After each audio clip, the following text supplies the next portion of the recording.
Hello guys, welcome to my channel. നമ്മുടെ family ഈ വെക്കേഷനിൽ കോഴിക്കോടുള്ള തുഷാരഗിരി, അതേപോലെ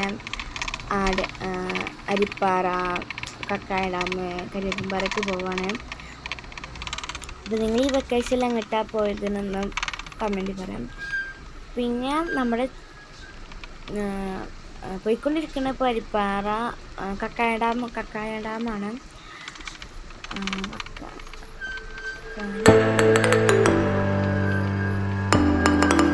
ഈ കക്കായ ഡാം മാത്രം ഫുള്ള് പോയാണ്. ഡാം അവിടെ ഉള്ളിഴഞ്ഞ് ചെറുതാണെന്നൊന്നും അറിയില്ല.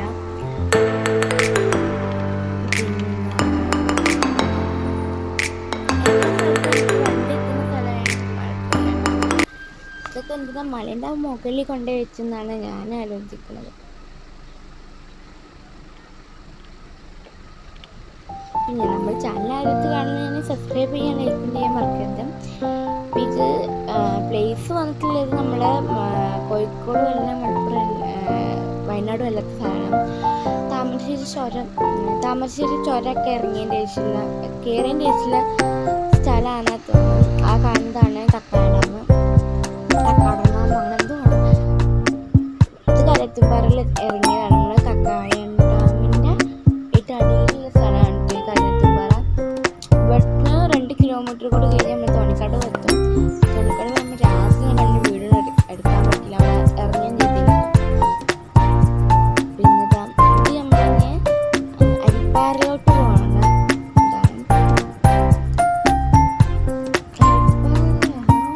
തിരിച്ച് പോവാണ് അരിപ്പാറ. കരിയത്തുംപാറയിൽ കക്കായ ഡാമിൻ്റെ മേലേക്ക് പോകാൻ തോന്നുന്നുണ്ട്. കാരണം മേലോട്ട് പോകുന്നത് ഈ കാറിൽ പോകണമെങ്കിൽ കുഴപ്പമില്ല. ബസ്സിൽ പോകുന്ന ആൾക്കാരൊക്കെ ആകുമ്പോൾ ഇതൊക്കെ കണ്ണടച്ചിലൊക്കെ പോയിട്ട് പോയാൽ മതി.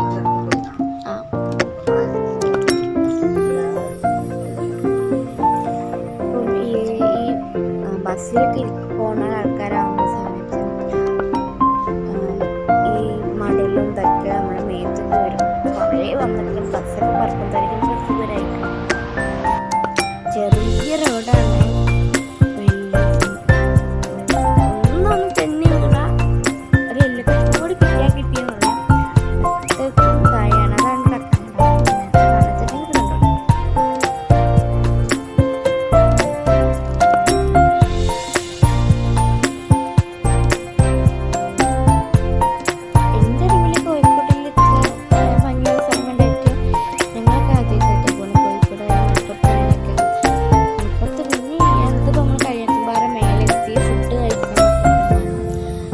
കഴിച്ച് അവിടെ പാർക്ക് ഉണ്ടായിരുന്നു കക്കായ ഡാമിന് മുമ്പിൽ തന്നെ.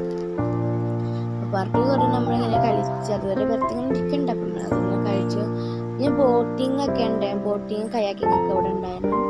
നമ്മൾ അതിലൊന്ന് കയറി നമ്മൾ ഫുൾ ടൈം പാർക്ക് പിന്നെ അതൊക്കെ നോക്കി നമുക്ക് ഉള്ള സമയം ഉണ്ടായിരുന്നു. ഇനിയിപ്പോൾ നമ്മൾ പോയിക്കൊണ്ട് നിൽക്കുന്ന അരിപ്പാറയിലോട്ടാണ്. അരിപ്പാറ എന്ന് വെച്ചാൽ ഈ കറണ്ട് ഉൽപ്പാദിക്കുന്ന സ്ഥലം, അതേപോലെ തൂക്കുപാലം, അതൊക്കെ മെയിനായിട്ടുള്ളത്. പിന്നെ ഞാനൊരു കാര്യം ചോദിച്ചിട്ട്, ഈ ഉരുൾപൊട്ടൽ കാരണം ഉണ്ടാകുന്ന കല്ലുകൾ എന്ത് ബ്യൂട്ടിഫുള്ളായ കല്ലായിട്ടുള്ള. ഞാനൊരു കല്ല് ഇവിടെ കരിയത്തുംപാറ എടുത്തു തന്നിരുന്നു. വെച്ച് ക്രാഫ്റ്റ് ചെയ്യാനാണ്. ഇപ്പോൾ നിങ്ങൾക്ക് വേണമെങ്കിൽ പറഞ്ഞാൽ മതി, ഞാൻ ചെയ്യാൻ കേട്ടോ.